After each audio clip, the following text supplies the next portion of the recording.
तो पहले एपिसोड में हमें एक हाई स्कूल का सीन दिखाया जाता है जहां सभी लोग वेंसडे को घूर रहे हैं। यहाँ वेंसडे को अपना छोटा भाई पग्सली एक लॉकर में बंधा हुआ मिलता है और पग्सली बताता है कि उसे यहाँ कुछ लड़कों ने बंद करके छोड़ दिया। अब पग्सली ने उन लड़कों का चेहरा तो नहीं देखा था, लेकिन वेंसडे अपने साइकिक विजन में उन्हें देख लेती है। यहाँ हमें मालूम होता है कि पिछले कुछ महीनों से वेंसडे को ये विजन्स आ रहे हैं जिन्हें वो कंट्रोल नहीं कर पाती। खैर, इसके बाद वेंसडे स्कूल के स्विमिंग पूल में जाती है जहां पग्सली के बुली स्विमिंग कर रहे थे। वेंसडे अचानक ही पूल में पिरानास को डंप कर देती है जिससे ये लड़के डर के भागने लगते हैं और इनका जो लीडर था ना बुलीस का, उसको पिराना गलत जगह पे काट लेता है। तो अगले सीन में हम एडम्स फैमिली को कार में देखते हैं जहां वेंसडे के अलावा उसके पेरेंट्स मोर्टिशिया और गोमेज थे और उसका छोटा भाई पग्सली भी था। वेंसडे के पेरेंट्स उसे आउटकास्ट्स के लिए बनाया गया एक special boarding school the Nevermore academy छोड़ने जा रहे थे जो कि जेरिको नाम के टाउन में लोकेटेड है। यहाँ आउटकास्ट्स उन लोगों को कहा गया है जो कि किसी न किसी वे में सुपरनैचुरल एबिलिटीज रखते हैं। इसके ऑपोजिट नॉर्मल इंसानों को वेंसडे सीरीज में नॉर्मीज कहा गया है। अब वेंसडे बोर्डिंग स्कूल नहीं जाना चाहती थी, लेकिन मोर्टिशिया और गोमेज उसे समझाते हैं कि स्कूल में पूल वाले इंसिडेंट के बाद उस पर पुलिस केस दर्ज हो सकता था, इसीलिए उसे स्कूल चेंज करना जरूरी है। वो वेंसडे को इनकरेज करती हैं क्योंकि उनका मानना था कि नेवरमोर के स्टूडेंट्स या वहां के फैकल्टीज भी वेंसडे को समझ पाएंगे। एज एन ऑडियंस हमें मालूम होता है कि मोर्टिशिया और गोमेज भी इसी स्कूल के अलुमनाई हैं और इस वक्त ये स्कूल मोर्टिशिया की बेस्ट फ्रेंड वीम्स चला रही है। दूसरी तरफ हम एक लड़के को नेवरमोर के बाहर जंगलों में देखते हैं और ये लड़का यहाँ कैंपिंग के लिए आया हुआ होता है। अब अचानक से इस लड़के को झाड़ियों से किसी के गुर्राने की आवाज आती है एंड देन कोई चीज उस पर हमला कर देती है। उधर वेंसडे की फैमिली एकेडमी पहुंच जाती है जहां प्रिंसिपल वीम्स वेंसडे को वेलकम करती है। वो उन्हें बताती है कि नेवरमोर साल के बीच में स्टूडेंट्स को एक्सेप्ट नहीं करता, लेकिन क्योंकि वेंसडे के ग्रेड्स अच्छे हैं और उसकी माँ यहाँ की सेलिब्रेटेड एल्यूमनाई रह चुकी है, इसीलिए उसे एक्सेप्ट किया जा रहा है। यहाँ वेंसडे को उसके इश्यूज के कारण एक थेरेपिस्ट भी असाइन किया जाता है। इसके बाद वेंसडे को उसका रूम दिखाया जाता है जहां हम कहानी के अगले कैरेक्टर ऑफ वेंसडे की रूममेट एनिड से मिलते हैं। एनिड वेंसडे को स्कूल का टूर करवाती है और उसे बताती है कि स्कूल में 4 तरह के आउटकास्ट स्पीसीज हैं। पहले है फैंग्स जिसे वैम्पायर्स भी कह सकते हैं, देन फर्स जो कि वेयरवुल्व्स हैं, देन स्केल्स जो कि साइरेंस हैं, देन स्टोनर्स जो कि गॉर्गन्स हैं। यहाँ एनिड एक वेयरवुल्फ है। नाउ साइरेंस एक तरह के माइथोलॉजिकल बीइंग होते हैं जो कि ह्यूमन फॉर्म में दिख सकते हैं, लेकिन एक्चुअली में वो मर्मेड तरह के क्रीचर हैं। इनकी आंखें पानी की जैसी नीली होती है और ये अपने साइरन सॉन्ग जैसे आवाज से लोगों को मैनिपुलेट कर सकते हैं। गॉर्गन्स भी ग्रीक माइथोलॉजी से आए हैं जहां मेड्यूसा की तरह इनके बालों की जगह स्नेक्स होते हैं और ये लोगों को स्टोन में तब्दील कर सकते हैं। अब कहानी में आगे एनिड बताती है कि स्केल्स की लीडर बियांका है जो कि स्कूल के सोशल सर्कल में सबसे ऊपर है। एनिड वेंसडे से उसके पिछले स्कूल वाले स्विमिंग पूल इंसिडेंट के बारे में पूछती है और वेंसडे इस बात को कंफर्म करती है, साथ ही उसे कोई रिग्रेट भी नहीं था। अब वेंसडे के पेरेंट्स उसे अलविदा कहने आते हैं और मोर्टिशिया जाते हुए उसे एक क्रिस्टल बॉल और एक नेकलेस गिफ्ट करती है।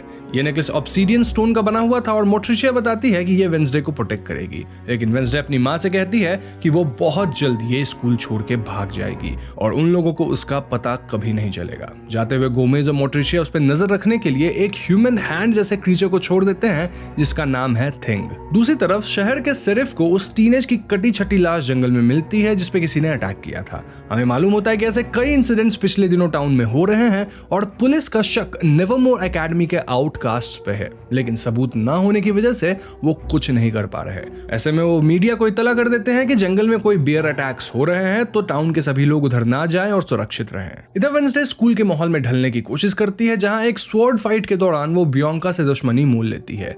यहाँ वो रोवेन के लिए बियांका से लड़ती है, लेकिन बियांका उसे ओवरपावर कर लेती है। नेक्स्ट सीन में हम देखते हैं कि वेंसडे के ऊपर एक पत्थर टूटकर गिरने वाला होता है, लेकिन ज़ेवियर उसे बचा लेता है। यहाँ ज़ेवियर बियांका का एक्स बॉयफ्रेंड है और वो रिवील करता है कि बचपन में एक फ्यूनरल के दौरान वेंसडे ने भी उसकी जान बचाई थी। आगे हम देखते हैं कि वेंसडे थिंग को अपने पर नजर रखते हुए पकड़ लेती है और उसे जिंदा छोड़ने के बदले उसे अपना गुलाम बना लेती है ताकि थिंग उसे स्कूल से भागने में मदद कर सके। अगले दिन प्रिंसिपल वीम्स वेंसडे को उसके थेरेपिस्ट डॉक्टर किनबॉट के पास लेकर जाती है, लेकिन वेंसडे बहाना बना के वहां से भाग जाती है। वो एक ट्रक ड्राइवर से मदद लेने की कोशिश करती है, लेकिन ये ड्राइवर उसके साथ काफी रूडली बिहेव करता है। हम समझ पाते हैं कि टाउन में सभी लोग नॉर्मीज हैं और वो आउटकास्ट्स को काफी बुरी तरह ट्रीट करते हैं। एक विजन में वेंसडे इस ड्राइवर की एक्सीडेंट में मौत देख पाती है, लेकिन वो उसे कुछ नहीं बताती। इसके बाद वो पासी के एक कैफे में जाती है और वहां काम कर रहे लड़के से मिलती है। इस लड़के का नाम था टाइलर और टाइलर बताता है कि उनका कॉफी मशीन अभी खराब है और उसे वेट करना पड़ेगा। वेंसडे कॉफी मशीन को खुद ठीक कर लेती है और बदले में टाइलर को उसके लिए एक टैक्सी बुलाने को कहती है ताकि वो स्टेशन जा सके।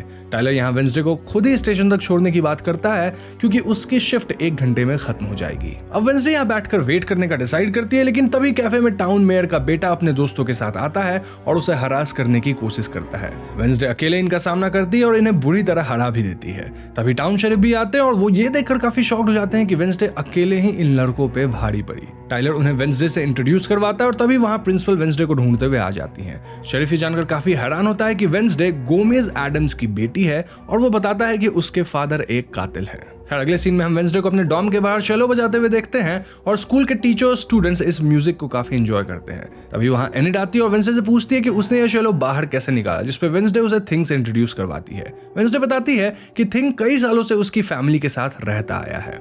यहाँ हम एनिड और वेंसडे को बॉन्ड करते देखते हैं, जहां एनिड वेंसडे को बताती है कि वो अब तक वुल्फ आउट नहीं कर पाई है, विच मीन्स कि वो पूरी तरह वेयरवुल्फ में कन्वर्ट नहीं हो पाती है, जिस वजह से उसे डर है कि कहीं वो अपनी कम्युनिटी से बाहर न कर दी जाए। वापस आने पर वेंसडे एनिड के कंप्यूटर से टाइलर से कांटेक्ट करती है और उसे हार्वेस्ट फेस्टिवल के दौरान वहां से भागने में मदद करने के लिए बोलती है। फेस्टिवल के दौरान किसी तरह प्रिंसिपल से नजर बचाकर ये दोनों निकलने लगते हैं, लेकिन तभी यहाँ कैफे वाले लड़के आ जाते हैं और टाइलर एंड वेंसडे को वहां से भागना पड़ता है। इसी दौरान वेंसडे रोवन को जंगलों की तरफ जाते हुए देखती है और उसे फिर से एक साइकिक विजन आता है, जिससे उसे पता चलता है कि रोवन मुसीबत में है। वेंसडे उसे बचाने उसके पीछे जाती है और रोवन को वहां से निकलने के लिए कहती है, लेकिन रोवन बताता है कि वो जानबूझकर वेंसडे को अपने पीछे यहाँ तक लाया है क्योंकि वो उसे मारना चाहता है। रोवन वेंसडे को अपने टेलीकाइनेटिक स्किल्स की मदद से एक पेड़ में बांध देता है और उसे एक किताब से फटी हुई पिक्चर दिखाता है, जहां हम नेवरमोर एकेडमी के सामने वेंसडे को खड़ा देखते हैं। रोवन बताता है कि ये तस्वीर उसके माँ की भविष्यवाणी है जो उन्होंने आज से 25 साल पहले की थी। उसकी माँ भी इसी स्कूल की स्टूडेंट थी और उनका मानना था कि वेंसडे फ्यूचर में नेवरमोर एकेडमी के अंत का कारण बनेगी, इसलिए रोवन उसे मारना चाहता है ताकि वो स्कूल को प्रोटेक्ट कर सके। लेकिन इसी दौरान जंगल के बीच एक मॉन्स्टरस क्रीचर आ जाता है जो कि रोवन को मार डालता है और वेंसडे की जान बच जाती है। एंड सीन में हम वेंसडे को क्रिस्टल बॉल के थ्रू अपने पेरेंट्स से बात करते देखते हैं, जहां वो एडमिट करती है कि वो अभी नेवरमोर एकेडमी में रहना पसंद करेगी। तो दूसरा एपिसोड शुरू होता है जंगल के सीन से, जहां पुलिस सर्च पार्टी रोवन की बॉडी को ढूंढ रहे हैं। उन्हें जंगल में कुछ नहीं मिलता। शेरिफ का मानना है कि वेंसडे झूठ बोल रही है और इस कत्ल या बॉडी के गायब होने में भी नेवरमोर एकेडमी का हाथ है। इधर प्रिंसिपल वीम्स को लगता है कि रोवन भाग गया है और एंटिटी वाली कहानी अफवाह है। वो वेंसडे पर भी गुस्सा है क्योंकि शेरिफ के इन्वॉल्वमेंट से स्कूल की बदनामी हो सकती है। वेंसडे प्रिंसिपल से शेरिफ से अकेले बात करने की रिक्वेस्ट करती है और इस बात पर प्रिंसिपल पहले तो राजी नहीं होती, लेकिन फिर इस बात को मान जाती है कि उनकी कॉन्वर्सेशन बाहर लीक नहीं होगी। वेंसडे शेरिफ को बताती है कि उसे ऐसा लगता है कि कोई रोवन की मौत को ढकने की कोशिश कर रहा है, लेकिन तभी अचानक ऑफिस में पुलिस रोवन को लेकर आती है और उसे जिंदा देख वेंसडे बिल्कुल शॉक्ड रह जाती है। I mean, कल ही तो वो मरा था, अभी जिंदा कैसे है? एनीवेज, आगे डॉक्टर किनबॉट वेंसडे से पूछती है कि उसने रोवन की मौत के बारे में पुलिस से झूठ क्यों कहा, लेकिन वेंसडे कुछ नहीं बोलती क्योंकि कोई उसकी कहानी पे भरोसा कर ही नहीं रहा था। वहीं टाइलर भी वेंसडे को इस बात को भूल जाने के लिए कहता है, लेकिन वो बताती है कि उसे पूरा यकीन है उसने रोवन को मरते हुए देखा है। उसी वक्त टाइलर को एक मैसेज आता है और वो वहां से चला जाता है। स्कूल वापस आने में वेंसडे एनिड से कहती है कि वो हर हाल में सच तक पहुंचकर रहेगी और रोवन से बात करने की कोशिश करती है, लेकिन प्रिंसिपल बताती है कि रोवन को स्कूल से निकाल दिया गया है और ये भी कहती है कि उन्हें मालूम है कि वेंसडे के पास साइकिक एबिलिटीज हैं। वीम्स उसे अपनी माँ से इस बारे में बात करने की सलाह देती है और उसे स्कूल के किसी एक्स्ट्रा करिकुलर एक्टिविटी में पार्टिसिपेट करने कह के चली जाती है।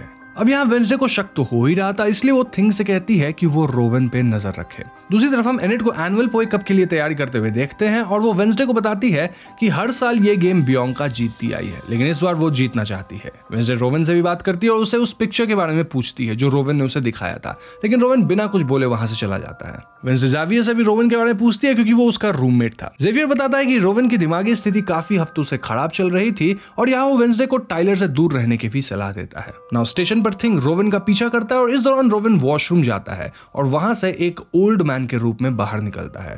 अब थिंग ये देख नहीं पाता और उसे लगता है कि उसने रोवन को मिस कर दिया। इधर रोवन प्रिंसिपल वीम्स का रूप ले लेता है और हमें पता चलता है कि प्रिंसिपल वीम्स किसी का भी रूप ले सकती है।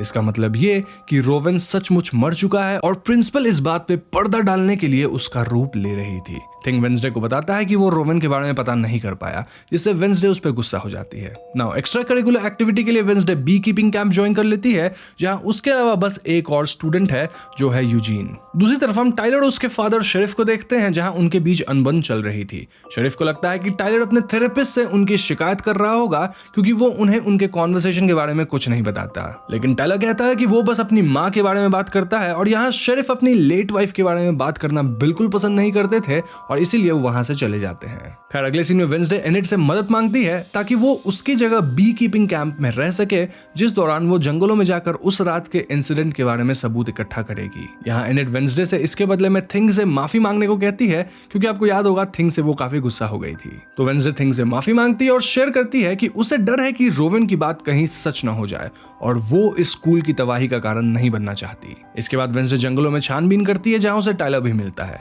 टाइलर बताता है कि वो अपने पिता का पीछा करते हुए यहाँ आया है और जंगल में वेंसडे को रोवन का चश्मा भी मिलता है और वो समझ जाती है कि यहाँ कुछ तो गड़बड़ जरूर है। इसी वक्त उसे फिर से एक विजन आता है जिसमें वो देखती है कि जेवियर और रोवन के बीच में लड़ाई हो रही है और इसी दौरान रोवन ने पहले भी वेंसडे को मारने के लिए वो पत्थर गिराया था, जहां जेवियर ने उसकी जान बचाई थी। इस विजन में वेंसडे रोवन के हाथ में वो बुक्स भी देखती है जिसमें वेंसडे की पिक्चर थी। वो इस बारे में अपने कार्निवोरस क्लास की टीचर मिस थॉर्नगिल से पूछती है, जो उसे बताती है कि ये बुक नेवरमोर के एक पुराने स्कूल सोसाइटी की थी जिसका नाम था द नाइट शेड्स, लेकिन अब वो सोसाइटी बंद की जा चुकी है। यहाँ मिस थॉर्नहिल वेंसडे को बताती है कि वो भी उसी तरह इस स्कूल में बिलोंग फील नहीं करती थी क्योंकि वो एक नॉर्मी है। उनका कहना था कि वेंसडे उन्हें बहुत इंस्पायर करती है और वो होप करती है कि वो हमेशा ऐसे ही रहेगी। इसके बाद वेंसडे चुपके से जेवियर के रूम में दाखिल होती है ताकि वो रोवन की वो किताब ढूंढ सके, लेकिन इससे पहले वो निकल पाती जेवियर वहां आ जाता है और वेंसडे बेड के नीचे छिप जाती है। इधर जेवियर से मिलने बियॉन्का आती है और वेंसडे को पता चलता है कि वो एनिट को हराने के लिए उसके टीम की को पायलट को गायब कर चुकी है। उसे यह भी मालूम होता है कि जेवियर हमेशा से वेंसडे को रोवन से बचाना चाहता था। इसके बाद वेंसडे एनिट के पास जाती है और वो साथ में पोए कप कंपटीशन में पार्टिसिपेट करने का डिसाइड करती है ताकि बियॉन्का को सबक सिखाया जा सके। तो अगले दिन कंपटीशन के दौरान वेंसडे फिर एक विजन देखती है और इस बार उसे विजन में अपने जैसी एक लड़की दिखाई देती है। ये लड़की पुराने जमाने के कपड़े वगैरह पहनी हुई थी और वो वेंसडे को एक अजीब सी बात कहती है, which was you are the key. जब वेंसडे को होश आता है तो बियॉन्का उसे ऑलमोस्ट हरा चुकी होती है, लेकिन थिंग की मदद से वो बियॉन्का के बोट को सैबोटाज कर देती है और एनिट की टीम जीत जाती है। खैर इसके बाद स्कूल के एक कोने में वेंसडे को एडगर एलन पो की एक स्टैचू मिलती है, जहां वो एक वाटरमार्क नोटिस करती है जो उसे उस पिक्चर में मिली थी जिसे रोवन ने उसे रात को दिखाया था। वो स्टैचू पर लिखे एक रिडल को सॉल्व करती है और इसके पीछे उसे एक हिडन रूम मिलता है। वेंसडे को यहाँ एक बुक शेल्फ पर वो किताब भी मिल जाती है जिसमें उसके द्वारा इस स्कूल को एंड करने की बात लिखी हुई थी और वो उस पन्ने को नोटिस करती है जो रोवन ने उसे दिखाया था। इस पिक्चर के दूसरे हिस्से में एक आदमी खड़ा दिखता है और वेंसडे इस किताब को चुरा लेती है, लेकिन तभी कोई पीछे से उस पर अटैक कर देता है और उसे कैप्चर कर लिया जाता है। दूसरा एपिसोड यहीं खत्म होता है। अब तीसरे एपिसोड के शुरुआत में हम वेंसडे को बंधा हुआ देखते हैं। उसे नाइट शेड्स के ग्रुप मेंबर्स ने बांधा था क्योंकि ये जगह इस ग्रुप का मीटिंग प्लेस है। ग्रुप में बियॉन्का और जेवियर के अलावा रोवन भी हुआ करता था, लेकिन उसे ग्रुप से निकाल दिया गया था। वेंसडे उनसे पूछती है कि मिस थॉर्नहिल के हिसाब से 30 साल पहले नाइट शेड सोसाइटी को बंद कर दिया गया था, तो ये आज भी फंक्शनल कैसे है।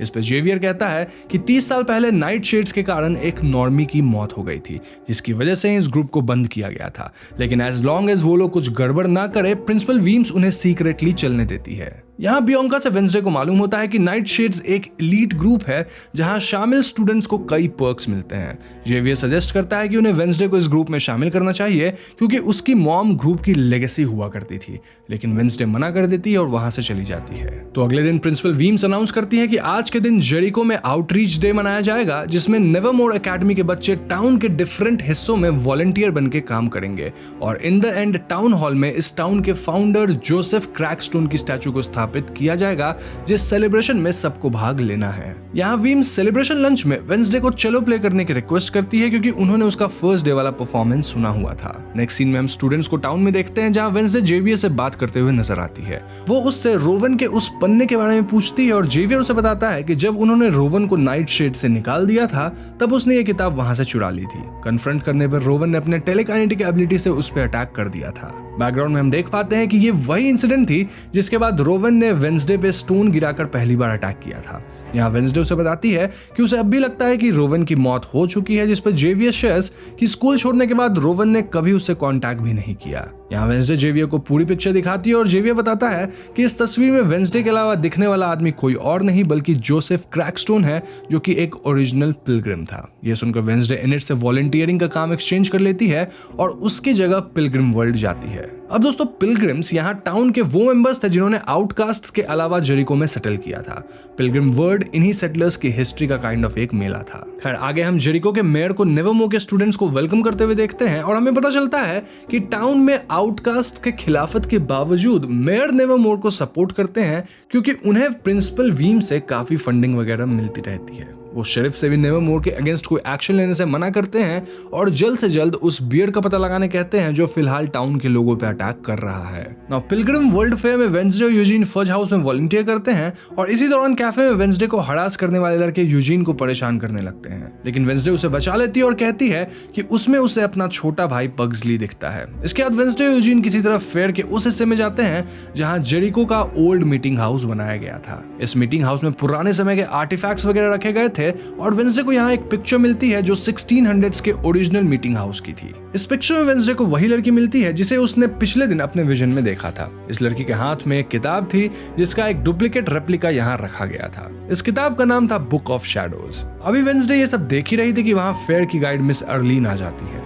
अर्लीन बताती है कि पिछले महीने तक मीटिंग हाउस में इस किताब की ओरिजिनल कॉपी थी, लेकिन किसी ने पिछले विच ट्रायल के दौरान उसे चुरा लिया। इसके बाद वेंसडे उनसे जेरिको के ओरिजिनल मीटिंग हाउस का पता पूछती है, लेकिन उन्हें इस बारे में कुछ भी नहीं मालूम था। इसके बाद वेंसडे कैफे जाती है जहां जेवियर भी वॉलंटियर कर रहा था, लेकिन वेंसडे उसे इग्नोर करके टाइलर के पास जाती है और उससे जेरिको के ओल्ड मीटिंग हाउस का पता पूछती है। टाइलर उसे पता बता देता है और उसके साथ चलने की भी बात करता है, लेकिन वेंसडे अकेले ही जाना चाहती थी और इस बात पर टाइलर वहां ड्रग एडिक्ट्स वगैरह के होने के बारे में उसे वार्न करता है। वहीं दूसरी तरफ एंटीक शॉप में वेंसडे की जगह एनिड और एजेक्स काम कर रहे होते हैं, जहां एजेक्स एक गॉर्गन है। काम करने के दौरान उनकी काफी अच्छी बॉन्डिंग होती है और एजेक्स एनिड को डेट के लिए पूछता है। एनीवेज, आगे हम वेंसडे को मीटिंग हाउस में देखते हैं जहां एक ड्रग एडिक्ट उस पर अटैक करता है, लेकिन वेंसडे थिंग की मदद से खुद को बचा लेती है। तभी हाउस के दरवाजे को छूने से उसे एक विजन आता है जिसमें वो उसी लड़की को दोबारा देखती है। इस लड़की का नाम गुडी एडम्स था और यहाँ जोसेफ क्रैकस्टोन गांव वालों को भड़का रहा था, सेइंग कि गुडी और उसकी फैमिली शैतान की औलाद है। गुडी कहती है कि वो लोग सदियों से प्रकृति के साथ तालमेल बिठाकर जेरिको में रह रहे हैं और जोसेफ ने उनकी जमीन चुराकर उनके साथ बुरा किया है। इसके बाद जोसेफ गुडी को मीटिंग हाउस में बंद कर देता है जहां उसने बाकी आउटकास्ट्स को भी बंद कर रखा था। गुडी यहाँ अपनी माँ को आजाद करने की कोशिश करती है, लेकिन उसकी माँ उसे वहां से भाग जाने को कहती है। जाने से पहले गुडी शपथ लेती है कि वो जोसेफ को नहीं छोड़ेगी और इधर जोसेफ मीटिंग हाउस में आग लगा देता है। नाउ विजन से वापस आने के बाद वेंसडे मीटिंग हाउस के बाहर उस मॉन्स्टर को देखती है जो अगले ही पल गायब हो जाता है। बाहर आने पर इसके फुटप्रिंट्स मॉन्स्टर से ह्यूमन में बदल जाते हैं और वो कंक्लूड करती है कि ये जो भी क्रीचर है वो ह्यूमन है जो कि इस फॉर्म में बदलता है। इसी वक्त यहाँ जेवियर आ जाता है जो उसे बताता है कि उसने कॉफी हाउस में वेंसडे की बातें सुन ली थी। वो यही बताता है कि उसे यकीन है कि वेंसडे रोवन के बारे में सही कह रही है, क्योंकि उसने रोवन से पिछले साल की तरह आइस स्केटिंग पे चलने के लिए कहा और रोवन ने उसे टेक्स्ट करके मना कर दिया, सेइंग कि इस साल उसके पास वक्त नहीं है। लेकिन एक्चुअली में पिछले साल वो आइस स्केटिंग करने गए ही नहीं थे, मीनिंग कि जो भी रोवन बन के उससे बात कर रहा है वो कोई और है। इसके बाद वेंसडे उसे फुटप्रिंट्स दिखाने की कोशिश करती है, लेकिन अब तक वो बारिश में गायब हो चुके थे। यहाँ जेवियर उसे बताता है कि उसे मालूम है कि वेंसडे को साइकिक विजन्स आते हैं। वो रिवील करता है कि उसके पिता भी एक पावरफुल साइकिक है और उनका ये मानना है कि विजन्स में पूरी तरह भरोसा नहीं किया जा सकता। लेकिन वेंसडे उसे मीटिंग हाउस के विजन के बारे में बताती है और अपना शक जाहिर करती है, जिसके अनुसार जोसेफ क्रैकस्टोन उसके और स्कूल के डेस्टिनी से किसी तरह जुड़ा हुआ है। ये सारी बातें सुनकर जेवियर उसे इस सब से दूर रहने की सलाह देता है। अब अगले दिन टाउन स्क्वायर में मेयर जोसेफ के स्टैचू को स्थापित करते हैं, जहां वेंसडे थिंग की मदद से उस स्टैचू में आग लगा देती है। इस बात से अफरा तफरी मच जाती है और प्रिंसिपल का शक सीधा वेंसडे पे जाता है, लेकिन वेंसडे साफ इनकार कर देती है, जिससे वीम्स बहुत नाराज हो जाती है। वेंसडे उनसे कहती है कि टाउन के लोग जोसेफ की ही तरह उनसे नफरत करते हैं और उन्हें ये आउटरीच प्रोग्राम का नाटक नहीं करना चाहिए। लेकिन वीम्स उसे समझाती है कि सालों पहले की घटना को रिपीट करना जरूरी नहीं है और अगर मौका मिलता है तो हमें नॉर्मीज और आउटकास्ट के बीच के संबंध को मजबूत और अच्छा करना चाहिए। अब ऑब्वियसली वेंसडे इन बातों पर राजी नहीं थी और वहां से चली जाती है। दूसरी तरफ हम देखते हैं कि मीटिंग हाउस में वेंसडे पे अटैक करने वाला ड्रग के टिक को कोई मार डालता है। रात को एनिड एक्साइटेडली डेट के लिए एजैक्स से मिलने जाती है, लेकिन एजैक्स तैयार होते वक्त खुद को एक्सीडेंटली स्टोन कर देता है और नहीं आ पाता। नाउ वेंसडे को हम उसके राइटिंग डेस्क पे देखते हैं और बैकग्राउंड में हम अलग अलग कैरेक्टर्स को उसके रडार में देखते हैं, जहां मॉन्स्टर कोई भी हो सकता है। बेसिकली यहाँ हमें सीक्वेंस में सारे कैरेक्टर्स दिखते हैं जो कुछ न कुछ कर रहे थे और वेंसडे सब पे शक कर रही है। वो कहती है कि गुडी एडम्स ने उसे जोसेफ के बारे में पास्ट में वार्न किया था, जबकि रोवन के पिक्चर और नाइट शेड के उस जर्नल के अनुसार नेवरमोर एकेडमी का अंत फ्यूचर में लिखा है और मॉन्स्टर प्रेजेंट टाइम में उनके पीछे पड़ा हुआ है, विच मीन्स कहीं कोई लिंक मिसिंग है और वो ये पता लगा के रहेगी। एक तरफ यूजीन अपने बी हाउस में आधी रात को दिखता है तो मिस थॉर्नहिल चुपके से नाइट शेड्स के रूम में दाखिल होती हैं। हम प्रिंसिपल वीम्स को देखते हैं जो कि एक पुराने ईयरबुक में वेंसडे की मां की तस्वीर फाड़ कर जला देती है और टाइलर भी अपने बाथ टब में चिल्लाता हुआ दिखता है। जेवियर जंगल में एक कमरे से निकलते हुए दिखता है जहां उसके कंधे पर किसी के नाखून के निशान थे। एंड सीन में पुलिस को उस ड्रग एडिक्ट की लाश मिलती है जिसने मरने से पहले अपने कैमरा में मॉन्स्टर की तस्वीर कैप्चर कर ली थी। इसी के साथ तीसरा एपिसोड खत्म होता है। अब चौथा एपिसोड शुरू होता है जब हम वेंसडे और थिंग को फॉरेंसिक लैब में देखते हैं। वेंसडे मॉन्स्टर के रीसेंट विक्टिम के लाश को एनालाइज कर रही थी। उसे पता चलता है कि ये क्रीचर अपने विक्टिम्स के अतरियों को बाहर निकाल देता है और उन पर अचानक से वार करता है। वो देखती है कि विक्टिम के एक पैर को किसी ने चबाकर काट दिया है और तभी वहां डॉक्टर शेरिफ के साथ आ जाता है। वेंसडे और थिंग शिप जाते हैं और डॉक्टर यहाँ शेरिफ को बताता है कि उसे विक्टिम के पैर की 2 उंगलियां मिसिंग मिली हैं, जहां किसी ने उन्हें सर्जिकली इंस्ट्रूमेंट से काट कर निकाल लिया। वेंसडे ये सुनकर समझ लेती है कि जो कोई भी मॉन्स्टर है वो अपने विक्टिम्स की बॉडी पार्ट्स कलेक्ट कर रहा है। आगे हम स्टूडेंट्स को कार्निवोरस प्लांट्स की क्लास में देखते हैं जहां मिस थॉर्नहिल बच्चों को अगले सैटरडे होने वाले एनुअल डांस बॉल के बारे में बताती है जिसका नाम रेवन है। सारे बच्चे इसके लिए एक्साइटेड दिखते हैं लेकिन वेंसडे कोई इंटरेस्ट नहीं दिखाती। जेवियर उसे कहता है कि उसे भी इस डांस में शामिल होना चाहिए और उस पॉइंट पे वेंसडे उसके कंधे पर नाखून के मार्क्स देख लेती है। जेवियर कहता है कि यह चोट उसे फेंसिंग के दौरान एक एक्सीडेंट में लग गई है, लेकिन वेंसडे इस पे यकीन नहीं करती और थिंग के साथ मिलकर उस पर नजर रखती है। वो देखते हैं कि जेवियर जंगल के बीच बने एक कमरे में दाखिल होता है जिससे हमने उसे पिछले एपिसोड में निकलते देखा था। जेवियर के जाने के बाद वेंसडे भी वहां जाती है और वहां का नजारा देख वो बिल्कुल शॉक्ड हो जाती है। एक्चुअली में जेवियर ने मॉन्स्टर की कई तस्वीरें बनाकर रखी थी एज इफ वो उसे जानता हो। वहां एक केव की पेंटिंग भी थी और वेंसडे उसे अपने पास रख लेती है। बाहर आने पे उसे जेवियर मिल जाता है और वो उसे यहाँ आने का रीजन पूछता है। वेंसडे को कुछ समझ नहीं आता और हड़बड़ाहट में वो उसे अपने साथ डांस पे चलने के लिए इन्वाइट कर लेती है, जिसे सुनकर जेवियर बहुत खुश हो जाता है और हामी भर देता है। अगले सीन में हम वेंसडे को पुलिस स्टेशन में देखते हैं जहां वो शेरिफ को जेवियर की मॉन्स्टर वाली पेंटिंग दिखाती है और वो कहती है कि उसे किसी पे शक है। इस पर शेरिफ उससे पूछते हैं कि ये पेंटिंग किसकी है। इस पर वेंसडे खुद को इस इन्वेस्टिगेशन में शामिल करने की बात करती है, लेकिन पुलिस कहती है कि उसे कोई ठोस सबूत लाना होगा जिसके बाद ही उसकी बात पे भरोसा किया जाएगा। नाउ बाहर उसे टाइलर मिलता है जो उसे रेवन के बारे में पूछता है। वेंसडे बताती है कि वो जेवियर के साथ जा रही है, जो सुनकर वो काफी अपसेट हो जाता है। वो कहता है कि उसे लगता है कि वेंसडे उसे पसंद करती है, जिसपे वेंसडे कहती है कि उसकी लाइफ में अभी ये सब बातों के लिए वक्त नहीं है और टाइलर वहां से चला जाता है। इधर हम एनिड को कैफे में देखते हैं जहां उसे मिलने मेयर का बेटा लूकस आता है और डांस पर उसके साथ चलने की बात करता है। एनिड यहाँ पिछले रात के लिए एजेक्स से बदला लेना चाहती थी और वो मान जाती है। इसके बाद वेंसडे को हम यूजीन के साथ बीज कैंप में देखते हैं और यूजीन जेवियर की केव्स वाली पेंटिंग देखता है और बताता है कि उसने ये केव जंगल में देख रखा है। वो इसकी लोकेशन वेंसडे को दिखाता है और वेंसडे इसके अंदर छानबीन करती है। उसे केव्स में मॉन्स्टर के विक्टिम्स की हड्डियां वगैरह मिलती है और उसका एक दांत भी मिल जाता है। वो इस दांत के डीएनए से जेवियर के डीएनए को मैच करवाने का डिसाइड करती है और इसके लिए वो वापस जेवियर के पेंटिंग्स वाले रूम में जाती है और वहां से एक कपड़ा उठा लेती है जिस पर जेवियर के ब्लड सैंपल थे। तभी जेवियर वहां फिर से आ जाता है और वेंसडे उसे डायरेक्टली इन पेंटिंग्स के बारे में पूछती है। वो कहता है कि ये मॉन्स्टर उसे अपने सपनों में दिखाई देता है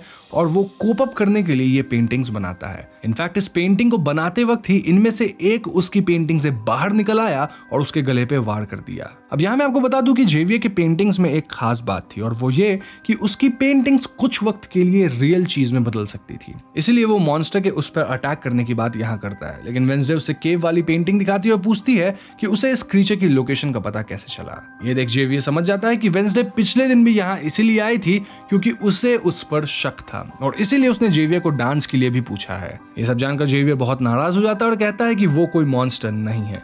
उसके बाद वो वेंसडे को वहां से निकाल देता है। खैर वेंसडे अब सैंपल और वो दांत लेकर शेरिफ के पास जाती है ताकि वो उनका डीएनए मैच करवा सके। इसके बाद वेंसडे और यूजीन डिसाइड करते हैं कि रेवन के दिन वो दोनों जंगल में उस केव पे नजर रखेंगे ताकि मॉन्स्टर के बारे में और पता लगा सके। दूसरी तरफ बियांका और जेवियर साथ में रेवन जाने का डिसाइड करते हैं। ना रेवन के दिन हम सभी लोगों को पार्टी में देखते हैं जहां मिस थॉर्नहिल प्रिंसिपल वीन से उनके रेवन के बारे में पूछती हैं जब वो खुद नेवरमोर की स्टूडेंट हुआ करती थी। वीन्स बताती है कि उसके लिए रेवन अच्छा एक्सपीरियंस नहीं रहा क्योंकि उन्होंने जिस लड़के को डांस के लिए पूछा था उसने उन्हें एक दूसरी लड़की के लिए डिच कर दिया था। वो ये भी कहती हैं कि ये लड़की और कोई नहीं बल्कि वेंसडे की मां मोर्टिशिया थी। ये बात सुन मिस थॉर्नहिल काफी आश्चर्यचकित हो जाती है। उधर वेंसडे यूजीन के साथ जंगल जाने के लिए तैयार होती है, लेकिन तभी उसके डोर पे टाइलर आ जाता है जो उससे कहता है कि उसे वेंसडे का इनविटेशन मिला और वो खुद को रोक नहीं पाया। बैकग्राउंड में हमें पता चलता है कि थिंग वेंसडे के टाइपराइटर से टाइलर को एक इनविटेशन टाइप करके भेज दिया था। वो वेंसडे के पसंद की एक ड्रेस भी चुरा कर ले आया था और अब वेंसडे इस बात से खुश नहीं होती है, लेकिन फिर भी जाने के लिए तैयार हो जाती है।